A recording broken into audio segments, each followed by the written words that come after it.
ಆತ್ಮೀಯ H16 news ಅರ್ಥಾತ್ ಸೀತಾರಾಮ್ ನ್ಯೂಸದ ವೀಕ್ಷಕರೇ, ನಾನು ನಿಮ್ಮವ ಎಂ ಆಯುಧ ಮಲ್ಲಪ್ಪ.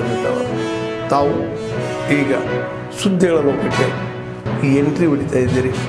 ಈ ಸುದ್ದಿಗಳನ್ನು ಪ್ರತಿಯೊಂದು ನೋಡೋ ಜೊತೆಗೆ ನಿಮ್ಮ ಅಭಿಪ್ರಾಯಗಳನ್ನು ಹೊಸ್ತಾ ಇರಿ. ಯಾಕಂದರೆ ಈ ಸುದ್ದಿಗಳು ನಿಮಗಾಗಿ, ನಿಮ್ಮ ಬದುಕಿಗಾಗಿ, ನಿಮ್ಮ ವೈಚಾರಿಕೆಗಾಗಿ, ನಿಮ್ಮ ತಿಳುವಳಿಕೆಗಾಗಿ ನಿಮಗೂ ಗೊತ್ತು. ಜೊತೆಗೆ ನಮಗೂ ನಿಮ್ಮೊಂದಿಗೆ ಇದೊಂದು ಮಾತಾಡುವಂಥ ಜೊತೆಗೆ ಸುದ್ದಿಗಳನ್ನು ಬಿಡುವಂಥ ಕೆಲಸ. ಈ ಕೆಲಸದಲ್ಲಿ ನಾವು ನಿಮ್ಮೊಂದಿಗಿದ್ದೀವಿ ಅಂತ ಹೇಳ್ತಾ ನೋಡ್ತಾ ಇರಿ ಸುದ್ದಿಗಳನ್ನು. ತಾಲೂಕಾ ಅಧ್ಯಕ್ಷರಾದಂಥ ಶಿವಕುಮಾರ್ ನಾಟಿಕರ್, ಕಾಟಮದೇವ್ರ ಹಳ್ಳಿಯವರು, ನಮ್ಮ ಗುಂಡು ಐನಾಪುರ ಅವರು, ಶರಣಪ್ಪ ನಾಟಿಕರ್ ಅವರು, ಆಮೇಲೆ ಯುವ ನಾಯಕರಾದಂಥ ಅಲ್ಲೂರವರು, ಈ ಗ್ರಾಮದ ಎಲ್ಲ ಪಂಚಾಯತ್ ಸದಸ್ಯರು ಕೂಡ ಎಲ್ಲ ಬಂದಿದ್ದೀರಿ. ಮತ್ತು ಬೇರೆ ಬೇರೆ ಗ್ರಾಮಗಳಿಂದ, ತಾಲೂಕಾದಿಂದ, ಸಮಾಜದ ಅತ್ಯಂತ ಪ್ರಭಾವಿ ನಾಯಕರೆಲ್ಲ ಇವತ್ತು ಬಂದಿದ್ದೀರಿ. ಇಲ್ಲಿ ಸೇರ್ಲಕ್ಕೆ ಕಾರಣ ಏನಪ್ಪ ಅಂತಂದ್ರೆ, ಮುತ್ತಿಗೆ ಗ್ರಾಮದಲ್ಲಿ ನಿಜಶರಣ ಅಂಬಿಗರ ಚೌಡಯ್ಯನವರ ಮೂರ್ತಿಗೆ ಭಗ್ನ ಆಗಿದೆ ಅಂತೇಳಿ ಇಡೀ ನಾಡಿನ ತುಂಬ, ಗುಲ್ಬರ್ಗ ಜಿಲ್ಲೆ ಒಂದೇ ಅಲ್ಲ, ಇಡೀ ಕರ್ನಾಟಕ ರಾಜ್ಯದಲ್ಲಿ ಒಂದು ಭುಗಿರದ ವಾತಾವರಣ ಸೃಷ್ಟಿಯಾಗಿದೆ. ಯಾಕಂದರೆ ಮೊದಲನೇ ಬಾರಿಗೆ ಸರಳ ನಮ್ಮ ಜನರ ಸನಿಗೆ ಬರ್ತಕ್ಕಂಥ ಬೇರೆ ಯಾರೂ ಮಾಡೋದಿಲ್ಲ. ನಮ್ಮ ಸನಿಗೂ ಬರೋಂಗಿಲ್ಲ, ನಮ್ಮ ಗುರುಗಳ ಸನಿಗೂ ಬರೋಂಗಿಲ್ಲ. ಈ ರೀತನ ಬಂದಾರಂದರೆ ಇದು ಯಾವುದೋ ಅಮಾನುಷ್ಯ ಕೃತ್ಯ ಮಾಡೋ ಸಲುವಾಗಿ ಸಮಾಜದಲ್ಲಿ ದ್ವೇಷ ಹುಟ್ಟಿಸ್ತಕ್ಕಂಥ ಕೆಲಸ ಮಾಡಲು ಇವ್ರು ಬಂದಿದ್ದಾರೆ. ವಿಧಾನಸಭಾ ಪರಿಷತ್ತಿನಲ್ಲಿ ಅಂಬಿಗರ ಚೌಡಯ್ಯನವರ ಮೂರ್ತಿ ವಿಧಾನಸೌಧ ಮುಂದೆ ಕೂಡಬೇಕು ಅಂತೇಳಿ ಹೋರಾಟ ಮಾಡ್ತಕ್ಕಂಥ ಕೆಲಸ ಮಾಡ್ತಾ ಇದ್ದೀವಿ. ಇಡೀ ಎಲ್ಲ ಜಿಲ್ಲೆಯಲ್ಲಿ, ಎಲ್ಲ ತಾಲೂಕುಗಳಲ್ಲಿ ಪ್ರತಿಷ್ಠಿತ ಸ್ಥಳದಲ್ಲಿ ಅಂಬಿಗರ ಚೌಡಯ್ಯನ ಮೂರ್ತಿ ಸ್ಥಾಪನೆ ಆಗಬೇಕು. ಕೆಂಪೇಗೌಡರ ಮೂರ್ತಿ ಸ್ಥಾಪನೆ ಆಗಿದೆ ವಿಧಾನಸೌಧದಲ್ಲಿ. ಆಮೇಲೆ ಜಗಜ್ಯೋತಿ ಬಸವಣ್ಣವರ ಮೂರ್ತಿ ಸ್ಥಾಪನೆ ಆಗಿದೆ. ಮತ್ತು ಭಕ್ತ ಕನಕದಾಸರದು, ವಾಲ್ಮೀಕಿ ಋಷಿಗಳದು, ಇನ್ನು ಹತ್ತಾರು ಈ ದೇಶಕ್ಕೆ ಕೊಡುಗೆ ಕೊಟ್ಟಂಥ ಮಹಾನುಭಾವರ ಮೂರ್ತಿಗಳಾಗಿವೆ. ಇದ್ದಲ್ಲೇ 60 ಶರಣರಲ್ಲಿ ಇದ್ದಂತ ಹೇಳಿದಂಥ ಬಸವಣ್ಣವ್ರು ಕೊಟ್ಟಿದ್ದು ನಿಜಶರಣ ಅಂಬಿಗರ ಚೌಡಯ್ಯ. ನಾವು ನೀವು ಕೊಟ್ಟಿದ್ದು ಅಲ್ಲಿದು ನಿಜಶರಣ ಅಂಬಿಗರ ಚೌಡಯ್ಯ ಅಂತ ಹೆಸರು ಕೊಟ್ಟವ ಅಣ್ಣ ಬಸವಣ್ಣ. ಅವ್ರಿಗೆ ಸೂಕಿ ಏನಾದರೂ ತಿಳಿಯಾರಂಥ ಪ್ರಸಂಗ ಬಂದಾಗ ಅಂಬಿಗರ ಚೌಡಯ್ಯನವ್ರಿಗೆ ಕರೆದು ಅದ್ರ ಬಗ್ಗೆ ಅವರು ಕೂಲಂಕುಷವಾಗಿ ಅವ್ರಿಂದ ಉಪದೇಶ ಕೇಳ್ಕೊತೀವಿ. ಇದು ಮಾಡ್ಬೇಕಾದ್ರೆ ಹ್ಯಾಂಗೆ ಮಾಡಬೇಕು, ಇದರಿಂದ ಅನುಕೂಲ ಆಗ್ತದೇನು ಅಂತೇಳಿ ಅಕ್ಬರನ ಕಾಲಕ್ಕೆ ಹಂಗೆ ಬೀರ್ಬಲ್ ಕೇಳ್ತೀವಿ. ಆ ಪ್ರಕಾರ ಬಸವಣ್ಣವರ ಇದರಲ್ಲಿ ಅಂಬಿಗರ ಚೌಡಯ್ಯನ ವಿಚಾರಗಳನ್ನು ಕೇಳಿಕೊಂಡು ರಾಜಭಾರ ಮಾಡ್ತಕ್ಕಂಥ ಕೆಲಸ ನಡೀತಿರ್ತವಲ್ಲ. ಅಂಬಿಗರ ಚೌಡಯ್ಯನವರು ಮತ್ತು ಬಸವಣ್ಣವರು ಕೂಡಿ ಸರ್ವರಿಗೆ ಸಮಪಾಲು ಸಮಭಾವ ಎಂಬ ಸಮಾಜ ನಿರ್ಮಾಣ ಮಾಡ್ತಕ್ಕಂಥ ಕೆಲಸ 12ನೇ ಶತಮಾನದಲ್ಲಿ ಮಾಡಿದ್ದರು. ಅದಕ್ಕಾಗಿಯೇ ನಾನು ವಿಧಾನಸೌಧ ಮುಂದೆ ನಮ್ಮ ಜನರಲ್ಲಿ ಒಂದು ಒಳ್ಳೆಯ ಸಂದೇಶ ಹೋಗ್ತದೆ, ನಮ್ಮ ಗುರುವಿನ ಅಂಬಿಗರ ಚೌಡಯ್ಯನ ಮೂರ್ತಿ ಸ್ಥಾಪನೆ ಮಾಡಬೇಕು ಅಂತೇಳಿ ನಾನು ಹಠ ಹಿಡಿದು ಈಗಾಗಲೇ 16 ಸಲ ಚರ್ಚೆಗಳಾಗಿವೆ. ತಾವು ಕೂಡ ತಮ್ಮೆಲ್ಲರಿಗೂ ಕೂಡ ಮನವರಿಕೆ ಇದ್ದಿರಬಹುದು. ನಾನೇ ಹಠ ಹಿಡಿದು ಅಂಬಿಗರ ಚೌಡಯ್ಯನ ಅಭಿವೃದ್ಧಿ ನಿಗಮ ಮಾಡಿದೆ. ಮಲ್ಲಿಕಾರ್ಜುನ ಖರ್ಗೆ ಸಾಹೇಬ್ರು ಫೋನ್ ಮಾಡಿದ್ರು, ಸಿದ್ದರಾಮಯ್ಯನವರು ಫೋನ್ ಮಾಡಿದ್ರು, ಈ ನಿಗಮ ಮಾಡಂತಿ ಇದು ಯಾವ ಹೆಸರು ಇಡಬೇಕು ಅಂತಂದಾಗ ನಮ್ಮಲ್ಲಿ 16 ಪಂಗಡಗಳಿವೆ, 25-30 ಪರ್ಯಾಯ ಪದಗಳಿವೆ. ಅದಕ್ಕಾಗಿ ನೀವು ನಮ್ಮ ಧರ್ಮಗುರು ಅಂಬಿಗರ ಚೌಡಯ್ಯನ ಹೆಸರೇ ಇಡಬೇಕು ಅಂತ ಕೂಡ ಹೇಳಿ ಪ್ರತಿಪಾದನೆ ಮಾಡಿ ಅಂಬಿಗರ ಚೌಡಯ್ಯನ ನಿಗಮ ಮಾಡಿಸ್ತಕ್ಕಂಥ ಕೆಲಸ ಆಗಿದ್ದ ಕಾಲಕ್ಕೆ ಎಲ್ಲ ಶಾಸಕರ ಸಹಕಾರದೊಂದಿಗೆ ಮಾಡಿದ್ದೀವಿ. ಈಗ ಅದು ಇದೂ ಆಗಿದೆ, ನಿಗಮನೂ ಆಗಿದೆ, ಅದು ಕಾರ್ಯವನ್ನು ಮಾಡ್ತಾ ಇದೆ.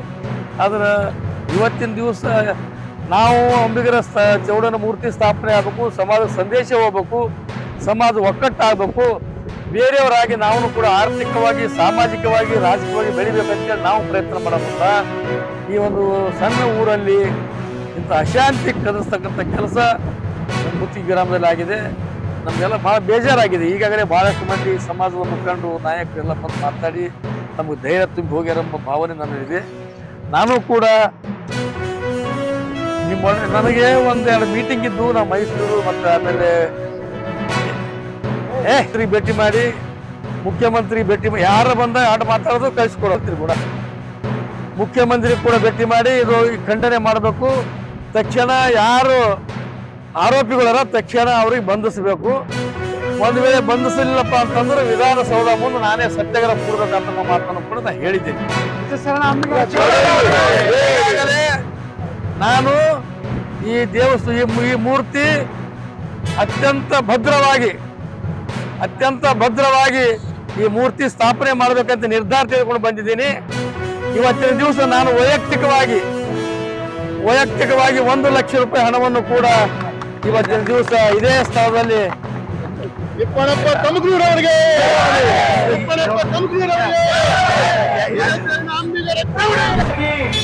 ನಮ್ಮ ಜಮೀನನ್ನು ಹಾಳಾಗಿರ್ತಕ್ಕಂಥ ವಿಚಾರವನ್ನ ಸರ್ಕಾರ ಮುಂದಿಟ್ಟುಕೊಂಡು ಸುಮಾರು ಮಾರ್ಚ್ನಿಂದ ನಾವು ಸತತವಾಗಿ ಕೇಂದ್ರ ಸರ್ಕಾರ ಮತ್ತು ರಾಜ್ಯ ಸರ್ಕಾರಕ್ಕೆ ನಾವು ಮನವರಿಕೆ ಮಾಡಿಕೊಂಡಿದ್ದು ಕೂಡ ಯಾವ ರೈತರ ಬಗ್ಗೆ ಬರಲಿಲ್ಲ. ಸರ್ಕಾರ ನಮಗೆ ಕೊಟ್ಟಿರ್ತಕ್ಕಂಥ ದುಡ್ಡ 667 ಕೋಟಿ ರೂಪಾಯಿ ಇನ್ಶೂರೆನ್ಸ್ ನಾವು ಕಟ್ಟಿರ್ತಕ್ಕಂಥದ್ದು. ಆದ್ರೆ ಆ ದುಡ್ಡ ಇನ್ಶೂರೆನ್ಸ್ ಇಂದ ನಮಗೆ ಕೊಟ್ಟಿರ್ತಕ್ಕಂಥ ದುಡ್ಡದ ಪರಿಹಾರ ಕೊಡುವಂತ ಕೇಳಿದೆವು. ನಿಮ್ಗೇನು ಒತ್ತಾಯ ಮಾಡಿಲ್ಲ. ಬೇರೆ ನಮ್ಮ ಜಮೀನು ಹಾಳಾಗಿರ್ತಕ್ಕಂಥದ್ದು ನಿಮ್ಗೆ ಎಷ್ಟು ಮಟ್ಟಿಗೆ ಸಮೀಕ್ಷೆ ಮಾಡಿದ್ರಿ? ವೈಮಾನಿಕ ಸಮೀಕ್ಷೆ. ನಾನು ಒಬ್ಬ ರೈತಾಗಿ ದಿನನಿತ್ಯ ಹೊಲದಲ್ಲಿ ಹೋಗ್ತಕ್ಕಂಥವನಿಗ 2 ದಿನ 3 ದಿನ ಆದರೂ ಅದನ್ನು ಸಮೀಕ್ಷೆ ಮಾಡಕ್ಕಾಗಬಂದು ಅದರ ವಿಷಯದಲ್ಲಿ ನೀವು ಸರ್ವೆ ಮಾಡಿದ್ರಿ.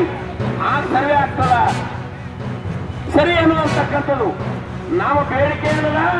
ಇವತ್ತಿನ ದಿವಸ ಕೇಂದ್ರ ಸರ್ಕಾರ ಇರ್ಬೋದು ಮತ್ತು ರಾಜ್ಯ ಸರ್ಕಾರ ಇರ್ಬೋದು, ನಮಗೆ ಹಾಳಾಗಿರ್ತಕ್ಕಂಥದ್ದು ಉದ್ದಿರ್ಬೋದು, ಹೆಸರಿರ್ಬೋದು, ಸೋಯಾಬೀನ್ ಇರ್ಬೋದು, 90% ಹಾಳಾಗಿರ್ತಕ್ಕಂಥ ರೈತರು ಇವತ್ತ ನಮಗೆ ಬೀದಿ ಮೇಲೆ ಕೊಡಿಸ್ತೀರಿ.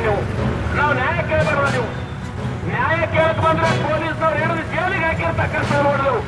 ಮೊನ್ನೆ ಮುಖ್ಯಮಂತ್ರಿಗಳೇ ತಾವು ಬಂದಾಗ ನಾವು ಸುಮಾರು 1,000 ಜನ ರೈತರು ಕೇಳಿಕೊಂಡಿದ್ದೇವೆ. ನಿಮ್ಗೆ ದಯವಿಟ್ಟು ನಮ್ಮನ್ನ ಮಾತಾಡೋಕೆ ಅವಕಾಶ ಕೊಡಿರ್ತೇವೆ. ಅವರು ತಮ್ಮ ಜವಾಬ್ದಾರಿಯನ್ನ ನಿಭಾಯಿಸುವಲ್ಲಿ ವಿಫಲರಾಗಿದ್ದಾರೆ. ಅವರನ್ನು ತಕ್ಷಣವೇ ತಮ್ಮ ಸ್ಥಾನದಿಂದ ರಾಜೀನಾಮೆ ಕೊಡಬೇಕು, ಇಲ್ಲ ಅಂದರೆ ಅವರನ್ನು ವಜಾ ಮಾಡಬೇಕು ಅಂತ ನಾವು ಮುಖ್ಯಮಂತ್ರಿಗಳಲ್ಲಿ ಒತ್ತಾಯ ಮಾಡ್ತೀವಿ. ಯಾಕಂದರೆ ಅವ್ರು ಯಾವತ್ತು ಕಲಬುರಗಿಯನ್ನು ಮರೆತು ಹೋಗಿಲ್ಲ. ಅವ್ರ ಮಂತ್ರಿಗಳಾದಮೇಲೆ ಕಲಬುರಗಿಗೆ ಬರೋದು ಕೇವಲ ಪತ್ರಿಕಾಗೋಷ್ಠಿಗೆ ಅಷ್ಟೇ ಬರ್ತಾರೆ. ಎಷ್ಟು ಕಡೆ ಬಂದಿದ್ದಾರೆ ಅವರು. ಮುಖ್ಯಮಂತ್ರಿ ಜೊತೆಗೆ ಇವ್ರಿಗೆ ಕಾಲಿಗೆ ಕೆಸರಾಗುತ್ತೆ ಅಂತ ಅನ್ಸುತ್ತೆ. ಮುಖ್ಯಮಂತ್ರಿ ಜೊತೆಗೆ ವಿಮಾನದಲ್ಲಿ ವೀಕ್ಷಣೆ ಮಾಡಿದರು. ನೆರೆ ಹಾವಳಿ ಬಂದರೆ ಜನರ ಸಂಕಷ್ಟ ಕೇಳಲಿಕ್ಕೆ ಒಂದು ತಾಲೂಕಿಗೆ ಬರಲಿಲ್ಲ. ಇವರು RSS ಬಗ್ಗೆ ಮಾತಾಡಲಿಕ್ಕೆ ಇವರಿಗೆ ನೈತಿಕ ಹಕ್ಕಿಲ್ಲ. ಇವರಿಗೇನು ಹಕ್ಕಿದೆ? ಕಲಬುರಗಿನಲ್ಲಿ ಪಾಕಿಸ್ತಾನ್ ಜಿಂದಾಬಾದ್ ಅಂತೇಳಿ ಜೈಕಾರ ಕೂಗ್ತಕ್ಕಂಥ ಸಂಘಟನೆಗಳ ಬಗ್ಗೆ ಯಾವುದೇ ಆಕ್ಷನ್ ತಗೊಳ್ಳದೆ ಇರ್ತಕ್ಕಂಥ ಖರ್ಗೆ ಅವರೇ, RSS ಬಗ್ಗೆ ಮಾತಾಡಲಿಕ್ಕೆ ನಿಮ್ಗೆ ಯಾವ ನೈತಿಕ ಹಕ್ಕಿದೆ? ಪಾಕಿಸ್ತಾನ್ ಧ್ವಜಗಳನ್ನು ತಗೊಂಡು ತಿರುಗಾಡ್ತಾ ಇದ್ದಾರೆ. ಭಾರತದ ಧ್ವಜ ನೆಲದ ಮೇಲೆ ಹಾಕಿ ತುಳಿದ್ರೆ ಅವ್ರ ಬಗ್ಗೆ ಯಾವುದೇ ರೀತಿ ಕ್ರಮ ತಗೊಳ್ಳೋದಿಲ್ಲ. ಯಾವುದೋ ಭಾರತದ ಅಭಿಮಾನಿಗಳು ಪಾಕಿಸ್ತಾನ ಧ್ವಜ ನೆಲದ ಮೇಲೆ ಬಿದ್ದಿದೆ ಅಂತ ಹೇಳಿದ್ರೆ ಅವ್ರ ಮೇಲೆ ಕ್ರಮ ತಗೊಳ್ಳುವಂತ ಕೆಲಸ ನಿಮ್ಮ ಪೊಲೀಸರು ಮಾಡಿದ್ರು. ತಾಕತ್ತಿದ್ರೆ ಹೇಳಿ, ಯಾರು RSS ಜಿಂದಾಬಾದ್ ಹೇಳ್ತಾರೆ, ಭಾರತ್ ಮಾತಾ ಕಿ ಜಿಂದಾಬಾದ್ ಹೇಳ್ತಾರೆ, ಅವ್ರ ಓಟು ನಮಗೆ ಬೇಡ ಅಂತ ಹೇಳಿ. ಇವತ್ತು ಶರಣ್ ಪ್ರಕಾಶ್ ಪಾಟೀಲ್ ಹೇಳ್ತಾರೆ RSS BJP ಅವರು ಮಾತ್ರ ಇವತ್ತು ಈ ರೀತಿ ಥ್ರೆಟ್ನಿಂಗ್ ಕಾಲ್ ಮಾಡ್ತಾರೆ ಅಂತೇಳಿ. ತಾಕತ್ತಿದ್ರೆ ಅವರನ್ನು ಒಳಗಾಕಂತ ಕೆಲಸ ಮಾಡಿ. ನಿಮ್ಮದೇ ಸರ್ಕಾರ ಇದೆಯಲ್ಲ, ನಿಮ್ಮನ್ನು ಯಾರು ತಡೆ ಹಿಡಿದಿದ್ದು ಸ್ವಾಮಿ? ಇವತ್ತು ದೇಶಭಕ್ತ ಸಂಘಟನೆ ಬಗ್ಗೆ ಹಿಂದೆ ಏನೇನಾಗಿದೆ ಬಾಂಗ್ಲಾ ಯುದ್ಧದಲ್ಲಿ, ಪಾಕಿಸ್ತಾನ ಯುದ್ಧದಲ್ಲಿ, ಚೌಕಟ್ಟಾಳದಲ್ಲಿ ಇರುವಂತ ನೀರು ಪೂರ್ತಿ ಬತ್ತವರಿಗೆ ಆಗ್ಬಿಡಬೇಕು. ಎಲ್ಲಾ ಕೆರೆಗಳು ಉತ್ತರದಿಂದ ಮುಂದೆ ಬರುವಂತ ಕೆರೆಗಳಿಗೆ ಯಾವ ಕೆರೆಗಳಲ್ಲೂ ನೀರಿಲ್ಲ, ಸ್ವಲ್ಪ ಸ್ವಲ್ಪ ನೀರಿರುವಂಥದ್ದು. ಬರುವಂತ ಬೇಸಿಗೆ ಬಂದ್ರೆ ನಿಮ್ಗೆ ನೀರನ್ನ ನಿರಾಕರಿಸ್ತಾ ಪರಿಸ್ಥಿತಿ. ಕೆರೆಗಳಲ್ಲಿ ನೀರಿಲ್ಲ ಅಂತಂದ್ರೆ ಅಂತರ್ಜಲ ಎಲ್ಲಿ ಉಳಿತದೆ ನಿಮ್ಗೆ? ರೈತ 25 ನೆಂಟನ್ನ ಬಿಟ್ಟಿರುವಂಥದ್ದು ಈಗ 4-5 ನೆಂಟು ಬಂದಿರೋ ಈಗ ಅಕ್ಕಪಕ್ಕ ಇರುವಂಥದ್ದು. ಪಾಪ ಒಂದು ಕಷ್ಟಕ್ಕೆ ಪೈಸನ್ನು ಕೊಟ್ಬಿಟ್ಟಿರ್ತದೆ. ರೈತ ಅಂದ್ರೆ ನಿಮ್ಮನ್ನು ಸುಖವಾಗಿರೋದು ಅಂತ ಅನ್ಕೊಂಡಿದ್ದೀರ ನೀವುಗಳು? ತಿಂಗಳಿಗೆ ಸಂಬಳ ಬರ್ತದೆ ಅಂತ ಅನ್ಕೊಂಡಿದ್ದೀರ ನೀವು? ರೈತನಿಗೆ ಅವನಿಗೆ ಆದಂತ ಕಷ್ಟಗಳಿರ್ತದೆ ಇರ್ತದೆ, ಅವನು ಏನೋ ಮಾಡ್ಕೊಂಡಿರ್ತದೆ, ಪಾಪ ವ್ಯವಸಾಯಕ್ಕೆ ಸಾಲ ಸೂಲ ಮಾಡ್ತಾನೆ ಇರ್ತದೆ. ಅದು ಅಂತರ್ಜಲ ಹೊಟ್ಟೋಗ್ಬಿಟ್ರೆ ಯಾರು ಜವಾಬ್ದಾರ? ಯಾರು ಲಕ್ಷಾಂತರ ರೂಪಾಯಿ ಖರ್ಚು ಮಾಡಿರೋದಕ್ಕೆ ಜವಾಬ್ದಾರ ಯಾರು? ಅದು ಕೇಳಿ. ಇದನ್ನೆಲ್ಲ ಅರ್ಥ ಮಾಡ್ಕೊಂಡ್ರೆ ನೀವುಗಳು ಈ ತರ ನಡ್ಕೊಂಡಿದ್ರೆ, ಬೇಜವಾಬ್ದಾರಿತನದಿಂದ ನಡ್ಕೊಂಡ್ರೆ ನೀವುಗಳು ಯಾರು ಕೇಳೋದು ಅಂತಿದ್ರೆ ಯಾರು ಜವಾಬ್ದಾರರು ಯಾರು ಅಂದಿದ್ರೆ ಇಲ್ಲಿ ಪರಿಸ್ಥಿತಿ ಈಗ ಬಂದು ನಿಂತೋಗಿದ್ದು. ಈಗ ತಾಂತ್ರಿಕ ದೋಷ ಅಂತ ಹೇಳ್ತಾ ಇದ್ರು, ನಾನು ನೋಡಿದೆ ಸೋಷಿಯಲ್ ಮೀಡಿಯಾದಲ್ಲೂ ಹಾಕೊಂಡಿದ್ರು, ಇಲ್ಲಿ ಸಭೆಗೆ ಬಂದಂತ MLA ಮಾತಾಡಿದ್ರು. ನನ್ನ ಪ್ರಶ್ನೆ, ತಾಂತ್ರಿಕ ದೋಷ ಯಾಕೆ ಪ್ರಾರಂಭ ಮಾಡಿದಾಗ ಗೊತ್ತಾಯ್ತಾ ನಿಮಗೆ? ಜೂನ್ ತಿಂಗಳು ಪ್ರಾರಂಭ ಆಗಬೇಕಾದಂಥದ್ದು ಇವತ್ತು ಅಕ್ಟೋಬರ್ ತಿಂಗಳಲ್ಲಿ ಇದೀವಿ ನಾವು. ಈಗ ಅಕ್ಟೋಬರ್ ವರೆಗೂ ಕಾಣಿಸ್ಲಿಲ್ಲ ನಿಮ್ಗಳಿಗೆ? ಇನ್ನು 15 ದಿನ ಬೇಕು, 20 ದಿನ ಬೇಕು ಅಂತ ಹೇಳ್ತಿರೋಂಥದ್ದು ಯಾವ ಗ್ಯಾರಂಟಿ ನಿಮ್ದು? 15-20 ದಿನ ಅನ್ನೋಂಥದ್ದು ಯಾವ ಗ್ಯಾರಂಟಿ ಅಂತ? ನೀವು ಜೂನಲ್ಲೇ ಮಾಡ್ಬೇಕಾದವ್ರು ಇವತ್ತವರೆಗೂ ಮಾಡಿಲ್ಲ ಅಂತಂದ್ರೆ ಆ ಇರುವಂತ ದಿನಗಳಲ್ಲಿ ನವೆಂಬರಲ್ಲಿ ಪ್ರಾರಂಭ ಮಾಡ್ತೀರಿ ಅಂತ ಹೆಂಗ್ ನಂಬ್ಕೊಳ್ಳೋದು? ನಿನ್ನ ಅಧಿಕಾರಿಗಳಿಗೆ ಬದ್ಧತೆ ಇದೆ ಅಂತ ಎಲ್ಲಿದೆ ಇಲ್ಲಿ? ನಮ್ಮ ಪ್ರಶ್ನೆ ಅದೇನೇ. ನಮ್ದು ನೀವು 2.5 ವರ್ಷದಿಂದ ತುಂಬಿದವರು ಇದು 1 ತಿಂಗಳು ತುಂಬಿರ್ತೀವಿ ಅಂತಂದ್ರೆ ಎಲ್ಲ ಬರೋದಿಲ್ಲ. ಯಾವ ಗ್ಯಾರಂಟಿ ಇದೆ? ಜನ ಅಟ್ಲೀಸ್ಟ್ ಈ ತರ 10% ಕೂತ್ಕೊಂಡು ನಿಮ್ಮನ್ನ ಕೇಳಿದಾಗ ನಿಮ್ಗೆ ಜವಾಬ್ದಾರಿ ಇರ್ತದಾಗ ನೀವು ಅರ್ಥ ಮಾಡಿಕೊಂಡು ಅದನ್ನ ಮಾಡುವಂಥದ್ದನ್ನ ಖಂಡಿತ ನಾವು ಎಕ್ಸ್ಪೆಕ್ಟ್ ಮಾಡ್ಲಿಕ್ಕೆ ಸಾಧ್ಯನೇ ಇಲ್ಲ.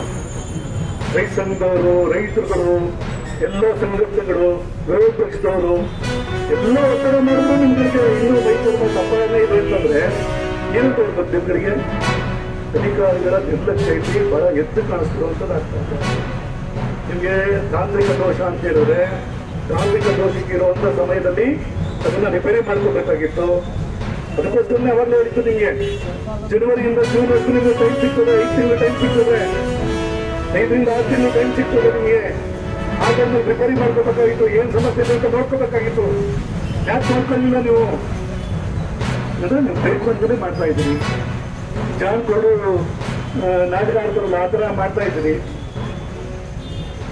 ಬೇರೆ ಬೇರೆ ಏನೋ ಸಮಸ್ಯೆ ಇರಬೇಕು ನಿಮ್ಮಲ್ಲಿ, ರೈತರ ಬಗ್ಗೆ ನಿರ್ಲಕ್ಷ್ಯ ಇರಬೇಕು. ಇನ್ನು ರೈತ ಯಾವಾದ್ರೂ ನಿಮ್ಗೆ ಏನಂತ ಅನ್ನೋದ್ರಲ್ಲಿ ಆ ಭಾವನೆ ಇರ್ಬೇಕಿಲ್ಲ. ಅಂದ್ರೆ ಏನೋ ಉಂಟು ನಿಮ್ ಭಾವನೆ, ಏನೋ ಒಂದಿದೆ ಇಲ್ಲಿ. ನಿಮ್ ಭಾವನೆ ಏನೋ ಇಲ್ಲ ಅನ್ನೋದಾದ್ರೆ ಈ ತರ ನಿಮ್ದು 1 ವರ್ಷ ಅಲ್ಲ, 2 ವರ್ಷ ಅಲ್ಲ, 3 ವರ್ಷದಿಂದ ಆಗ್ಬೇಕಾಯ್ತು. ಈ ಥರದ್ದು ಆಗ್ಬೇಕಾ? 1 ವರ್ಷ ಮಳೆ ಆಗಿಲ್ಲ ಅಂದ್ರೆ ಬೇರೆ ರೀತಿಯಲ್ಲಿ. ಆದ್ಮೇಲೆ ಎಲ್ಲ ಸುದ್ದಿಗಳನ್ನು ನೋಡಿದ್ರಲ್ಲ, ಏನು ಅನಿಸ್ತು ನಿಮಗೆ?